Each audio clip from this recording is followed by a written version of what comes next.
Ce film commence par l'annonce de la reine Ashadé, où elle inaugure la nouvelle mairie du royaume des abeilles. On se rend compte qu'elle est accompagnée par le maire Onekon et Léo Vespa, qui est le chef de la sécurité.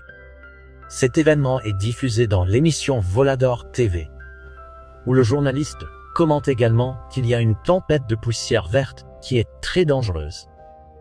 Il demande à tout le monde de prendre des précautions à cet égard. Ensuite, Léo Vespa voit que ces pierres bleues ont été activées et dit à son fils Jess de ne pas jouer avec. Jess nie l'avoir fait. Mais à ce moment-là, son père lui dit qu'un dard jaune ne ment jamais. C'est un détail super important qu'il n'oublie pas. Quelques années passent et on voit que la radio égaye la journée des habitants. On rencontre un oiseau asiatique appelé Aki, qui appelle tout le monde à venir voir un grand chanteur nommé Joan, dont elle est une grande fan. Puis, une fille interrompt le spectacle pour faire des annonces du royaume où il cherche un avenir meilleur pour eux tous. Elle lui demande de partir pour que le chanteur Joan puisse continuer. La fille s'en va et le spectacle continue. D'un autre côté, on découvre Minimum et Maximum qui arrivent à la banque de miel. Rapidement, ils neutralisent la sécurité et commencent à prendre tout le miel qu'ils peuvent. Les dards jaunes, l'escouade de sécurité spéciale, arrivent et une poursuite contre les voleurs commence. On remarque que les malfrats utilisent le miel pour alimenter leur vaisseau alors qu'ils tentent de s'échapper à toute vitesse. Bientôt, le maire Penard est informé de ce qui se passe et que les voleurs sont plus habiles qu'ils ne le pensaient. C'est ce qu'il pensait. Le maire sait qu'il n'a d'autre choix que d'appeler le grand héros de la ville. Il prend la trompette d'urgence et envoie le chercher. Ensuite, on voit que le message atteint le grand héros tant attendu du film, qui se prépare avec son costume spécial et se présente comme le capitaine AV. Prêt. Il part à toute vitesse vers le royaume et arrive avec une grande présentation dans le style d'Iron Man. Il localise rapidement les malfaiteurs et se lance à leur poursuite sans hésitation. Avec l'aide de sa super technologie, il les met à terre. Maximum et Minimum sont donc attrapés. Pendant ce temps, quelqu'un vole le miel que les méchants transportaient. D'un autre côté, on rencontre Cop et Pazon, les principaux méchants de ce film. Pazon est furieux parce que ses hommes de main ont échoué dans leur mission. Et on voit qu'ils veulent prendre le pouvoir sur tout le royaume et s'emparer de la couronne. Plus tard, le capitaine Avispa, le maire et Léo vont voir la reine pour l'informer de ce qui se passe. Elle ne le prend pas bien, car ils ont mentionné que les temps changent. Au même moment, on rencontre la princesse nommée Onebi, qui est une très bonne amie du capitaine Avispa. Pendant ce temps, Bolivia arrive à la prison du royaume, où elle réussit à entrer et ses drones neutralisent les gardes de sécurité B sans aucun problème. Elle va à Elda pour secourir Maximum et Minimum. Plus tard, un grand événement est organisé dans le royaume où la reine et la princesse accueillent les invités. À ce moment-là, le capitaine Avispa découvre que la princesse le cherchait, et tout le monde remarque qu'elle est intéressée par le héros de la ville. Pazon arrive, prétendant être quelqu'un d'important, et salue la reine qui le trouve très gentil. Il commence la fête Mono Dance Mono, où la princesse chante une chanson au capitaine Avispa, et il semble également intéressé par elle. Oh l'amour! Le lendemain, ils se rendent compte de ce qui s'est passé dans la prison et découvrent que c'est une femme qui s'est introduite. Mais ils ne savent pas qui c'était. Pendant ce temps, un garçon arrive avec le joker qui lui dit où se trouve la trompette. Le poussant à appeler le capitaine Avispa. Il prend Maximum et Minimum. Il la laisse partir, ressentant la déception et la trahison d'un ami. Les méchants commencent à semer le chaos dans la ville. Alors, les dards jaunes les affrontent. Malheureusement, ils se rendent vite compte qu'ils ne peuvent pas contrôler la situation. Ils préviennent donc le maire d'appeler le capitaine Avispa. Cependant, le maire découvre que sa trompette a été volée. Oh, c'est terrible! Au même moment, les informations montrent ce qui se passe dans la ville. Mais le capitaine Avispa est occupé et ne remarque rien. La police arrive et informe la reine que les méchants sont venus réclamer le trône. On les voit bientôt tout contrôler, utilisant leur technologie pour exploiter toute l'énergie du miel de l'endroit. Ils enlèvent également la princesse, informant la reine qu'ils ont besoin d'une petite pièce pour leur plan, et qu'elle est la seule à pouvoir l'obtenir.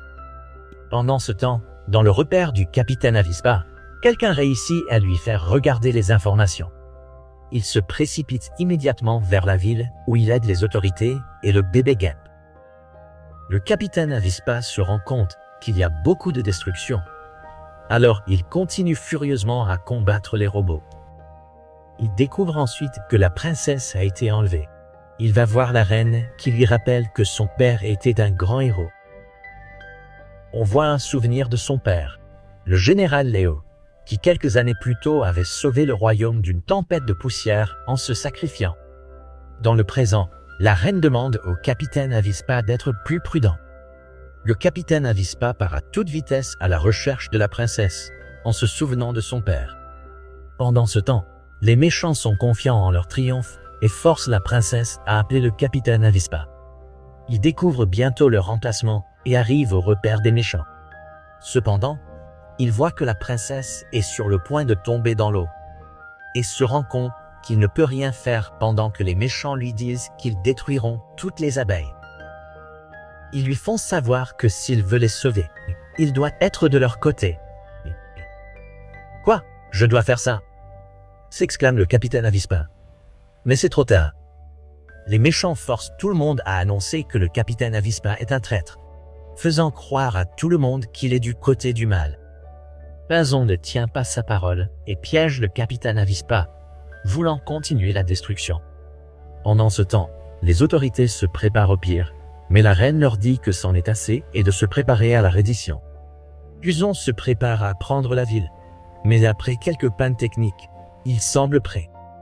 Plus tard, Pinzon arrive en ville et rend la princesse à la reine, ayant pris le château en échange.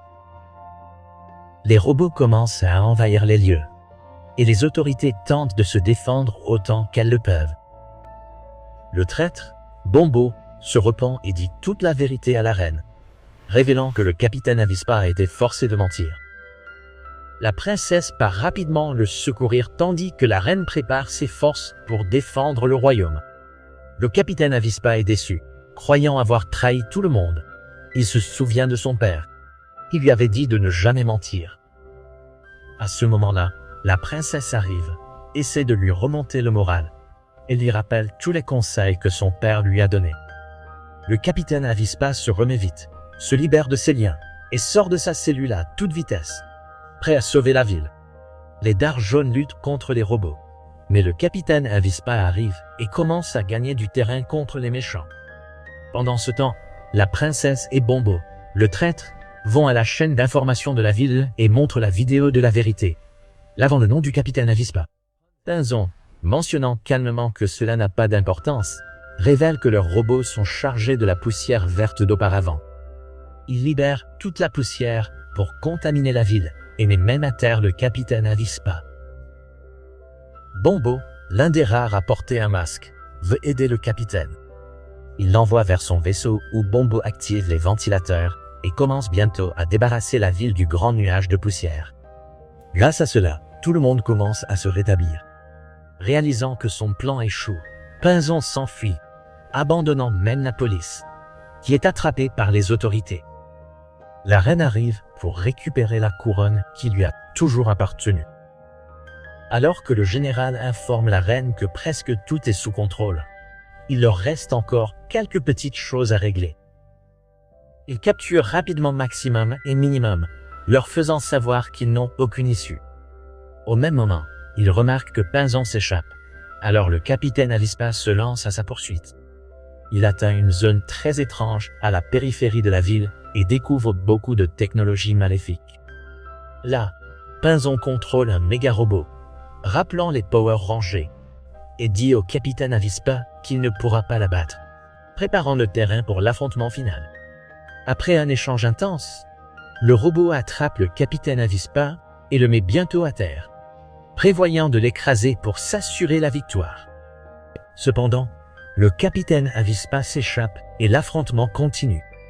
Le capitaine utilise un outil de combat laissé par son père, puisant dans sa force intérieure. Le capitaine Avispa gagne du terrain et finit par abattre le grand robot, réalisant qu'il était alimenté par le miel du royaume. Distrait, le capitaine Avispa est mis à terre par Pinzon avec le seul bras fonctionnel du robot.